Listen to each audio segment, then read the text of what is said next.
Qui es-tu, Cyril? Alors moi je suis Cyril et à cette époque-là, eh bien j'étais musulman sunnite. Voilà, et donc je suis sorti du sunnisme, je suis sorti de l'islam et me voilà aujourd'hui. Pourquoi est-ce que l'islam a autant de succès dans les quartiers? Pourquoi est-ce que l'islam a autant de succès dans un pays qui compte 65% d'athées et qui s'est sécularisé de cette manière en France? Pourquoi Donc il a un petit peu évolué au gré des attentats, puisque la police faisant son travail lui ont demandé quelques comptes.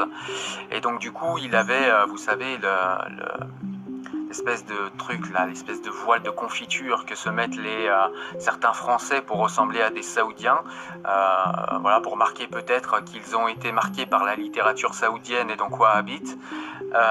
Donc voilà, il a enlevé maintenant aujourd'hui son pot de confiture sur la tête et il ressemble un petit peu plus à ce qu'on appellerait un islamiste moderniste, c'est-à-dire quelqu'un qui ressemblerait plutôt aux frères musulmans. Mais en tout cas, le discours dans la tête, eh bien, il est toujours assez peu haut. Et c'est quelqu'un qui est très suivi par les musulmans. Et donc, du coup, comme c'est des sujets dont on parle et comme j'ai donné mon avis et mon sentiment sur l'attentat de Samuel Paty, pardon, et que on me dit oui mais non les musulmans condamnent, etc. Et bien comme beaucoup de monde suivent Rachid El-Jay et comme beaucoup de monde est d'accord avec lui, c'est pas que j'ai quelque chose précisément contre lui, moi je m'en fous de Rachid El-Jay, enfin je m'en fous. Je me fous pas de ce qu'il met dans la tête de nos enfants, mais lui en tant que personne je m'en fous de ça. Voilà, je m'en fous de sa vie et je veux pas savoir qui il est. Moi ce qui m'intéresse c'est les conneries qu'il véhicule sur internet et je me propose dans cette vidéo de parler de la vidéo qu'il a faite pour parler des attentats et pour parler de la décapitation de Samuel Paty. Et je vais vous dire ce que j'en pense et en fait cette vidéo aura va faire d'une pierre deux coups, aura un double but.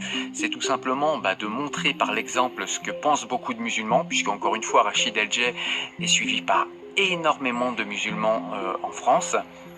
Et ça aura également pour effet de répondre tout simplement à Rachid El-Jay et puis de lui montrer à quel point son niveau réflexif n'est pas haut et à quel point s'il aime la communauté musulmane, je pense qu'il ferait mieux de se taire, de fermer sa chaîne YouTube et d'arrêter de donner son avis parce que vraiment ça vole vraiment pas haut et il envoie les gens dans une direction éthique qui fait un petit peu peur quand même tellement elle est basse.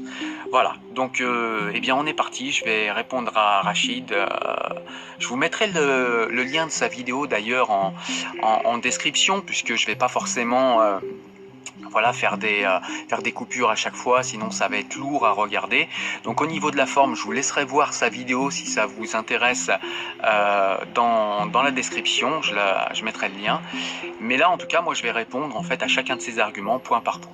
Allez, on est parti. Maintenant, les fables du Coran revisitées par Rachid El-Jay, c'est bien. Ça donne une belle image de l'islam, mais pourquoi tu ne nous parles pas du dur, du centre des choses?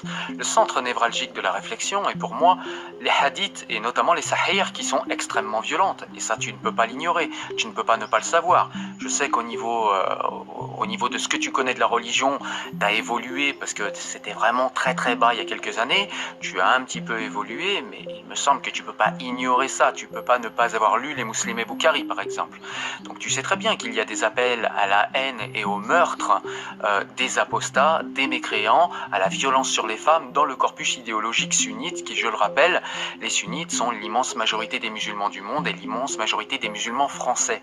Donc, au lieu de nous raconter des belles fables pour les enfants de 8 ans, il serait peut-être bien qu'on rentre dans le dur et qu'on se comporte comme des adultes et qu'on soit un petit peu rationaliste, un petit peu sérieux et qu'on s'intéresse à ce corpus-là. Et moi, ce que je m'attendais à voir dans cette vidéo, de la part de quelqu'un qui se prétend d'une hauteur éthique et qui se prétend être un guide, puisque quand tu parles, tu dis pas « je », tu dis « nous ». Donc tu parles des musulmans, tu parles de la Oumma, tu parles d'une communauté qui serait la tienne. Donc tu te places en berger en fait.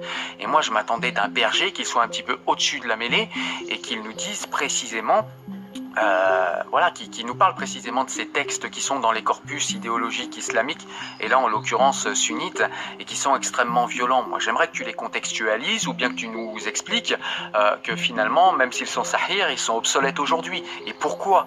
C'est plutôt ça qui désactiverait la haine. Donc au final, ce qu'on demande, c'est assez simple. Les musulmans ne sont pas pris entre le marteau et l'enclume. Ils ont simplement à se positionner par rapport à ces textes violents. Est-ce que vous cautionnez? Si vous cautionnez pas, sur quelle base?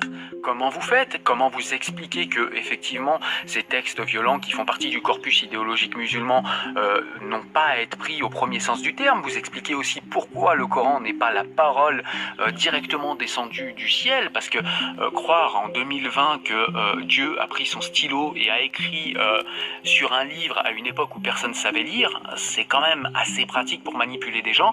Je pense qu'on peut avoir une approche un peu plus intelligente des textes, sans remettre en question la foi, sans remettre en question les croyances de ceux qui croient en Allah, en Dieu, puisque Allah veut dire Dieu, mais voilà, sans remettre en question tout ça et en ayant un respect de tout ça, on peut avoir un minimum de rationalité et se dire que Dieu n'a pas pris un stylo plume et a écrit un bouquin où il a donné des prescriptions comme le ferait le médecin pour les hommes. Ça s'est pas passé comme ça. Historiquement, en plus, si on fait un peu le travail, on sait que ça s'est pas passé comme ça. Donc c'est peut-être ce travail-là que les Français attendent des musulmans. Et là, c'est pas entre le marteau et l'enclume, c'est entre la rationalité et les croyances, c'est-à-dire entre aussi la logique éthique de laquelle on se réclame et la réalité de ce qu'on fait. Et quand on nous explique toute la sainte journée que Dieu, il faut le respecter, qu'il faut respecter la religion, que c'est très important, etc., le minimum qu'on puisse faire, c'est d'aller étudier les textes desquels on se réclame et peut-être d'en faire aussi, d'en faire une analyse et peut-être d'en faire une analyse critique. C'est la moindre des choses. Parce que moi, je vois pas mal de gens qui se réclament de la religion, qui nous disent qu'il n'y a pas plus important au monde pour eux. Ils connaissent même pas leur texte de référence, très souvent. Donc ça pose un problème, ça pose un questionnement. Et je crois pas que ce soit ton cas, Rachid El Jay. Je pense que tu sais très bien de quoi tu parles et tu veux pas aller sur les textes parce que tu sais très bien que, eh bien, il va falloir que tu t'attaques à quelque chose qui est peut-être trop grand pour toi. Tu n'as pas le courage, pas l'intellect, pas, je sais pas. Il y a quelque chose que tu n'as pas, mais tu ne peux pas ignorer la violence qu'il y a et dans le Coran et dans le fait que la violence qui est rapportée dans le Coran n'est pas pareille que dans les autres livres saints, puisque c'est censé être la parole directe de Dieu, et tu ne peux pas ignorer tout autour du Coran le corpus idéologique que constitue le hadithisme, et qui est lui aussi extrêmement violent, je le répète, avec les apostats, avec les mécréants, et avec ceux en général qui ne sont pas musulmans.